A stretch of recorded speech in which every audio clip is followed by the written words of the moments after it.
ଆଜିର ଲଞ୍ଚରେ ଗରମ ଭାତ ଗାଁ ଚାଉଳ ତା ସହିତ ଡାଲମା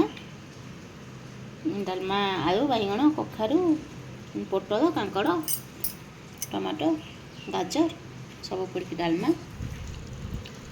ଝୁଡ଼ଙ୍ଗ ପଣସ ମଞ୍ଜି ଭଜା ହେଇଛି ପ୍ଲେନ୍ ଭଜା ଜିରା ଲଙ୍କା ଗୁଣ୍ଡ ଟିକେ ଦିଆହେଇଛି ସଜନା ଛୁଇଁ ବି ସେମିତି ପ୍ଲେନ୍ ଭଜା ହେଇଛି ବିନା ପିଆଜରେ ଜିରା ଲଙ୍କା ଗୁଣ୍ଡ ଦିଆହେଇଛି।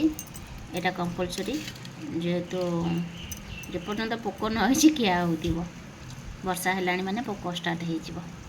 ଆଉ ଏଇଟା ପାଗ ପାଣି ମୋ ଝିଅ କାଢ଼ିକି ପକେଇ ସାରିଲାଣି ମୁଁ ବି ଯାଉଛି ପକେଇଦେବି ମୋର।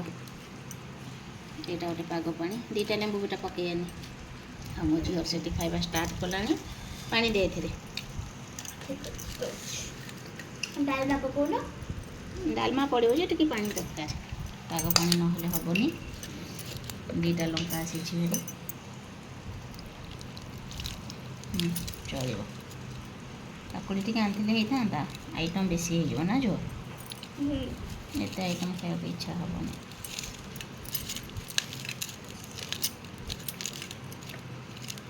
ମୋତେ ମୁଁ ଏମିତି ବି କୁହେ ଯେ ମୋତେ ଆଳୁ ଏମିତି ଚୋପା ସହିତ ଆଳୁ କ'ଣ ବାଇଗଣ କ'ଣ ମୋତେ ଟିକେ ଚୋପା ସହିତ ଚକଟିଲେ ଭଲ ଲାଗେ ବାଛି ବାଛି ଖାଇଲେ। ପାଗ ପାଣି ରେଡ଼ି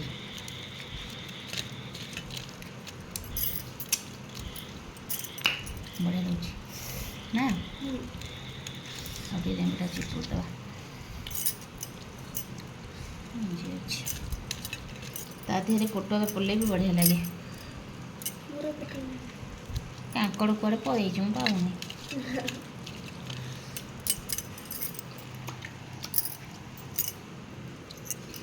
ଷ୍ଟାର୍ଟ କରିଦେବା ବାହାରେ ବର୍ଷା ହେଉଛି କାଲି ଆଇଁଷ ଯେଉଁଦିନ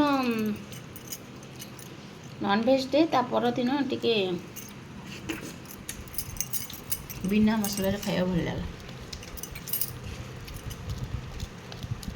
ପଣସ ମଞ୍ଜି ଏବେ ଏତେ ସୁନ୍ଦର ଲାଗୁଛି ଯେଉଁଟା ବି ବଜାରରୁ ଆସୁଛି।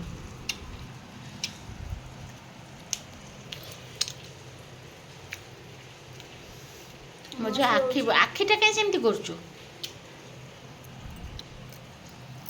ମୋ ଝିଅ ଖାଇଲାଣି ତାର ଅଧା ଆସି ହେଲାଣି। ଆମ୍ବ କେମିତି ମିଠା ବଢ଼ିଆ ଲାଗୁଛି। ପାଗ ପାଣି ଟିକେ ଧନିଆ ପତ୍ର ଦେଲାନି କି କାକୁଡ଼ି ବି ଦେଲାନି। କାକୁଡ଼ି ପକେଇଲେ ବେଶୀ ହେଇଯିବ।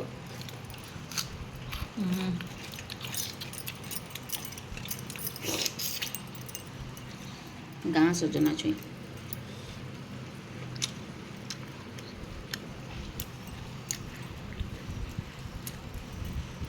ବଢ଼ିଆ ଲାଗୁଛି। ଏଇଟା ଆମ ବାପ ଘର ଗାଁର।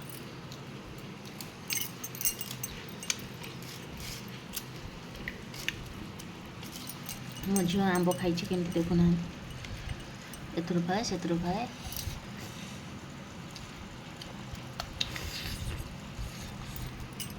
ପ୍ରବଳ ମିଠା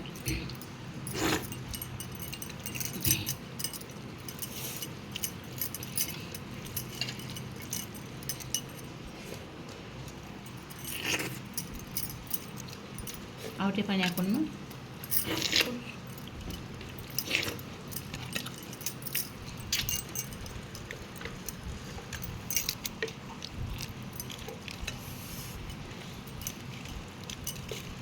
ଏମିତି ପାଣିଆ ପାଣିଆ କଲେ ଧରିକି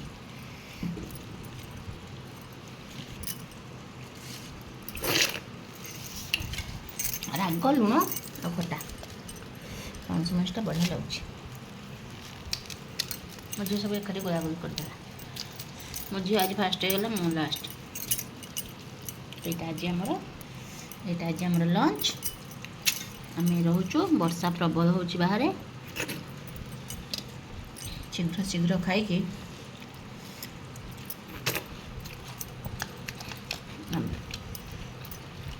ଲଞ୍ଚ ସରିଗଲେ ଗୋଟେ ଟେନସନ୍ ଗଲା। ଭିଡ଼ିଓ ତ ସମସ୍ତେ ଦେଖୁଛନ୍ତି ପ୍ରାୟ କିନ୍ତୁ ଭୁଲି ଯାଉଛନ୍ତି ବୋଧେ ଯେ ପେଜକୁ ଫଲୋ କରିବାକୁ ଲାଇକ୍ କରିବାକୁ ନା।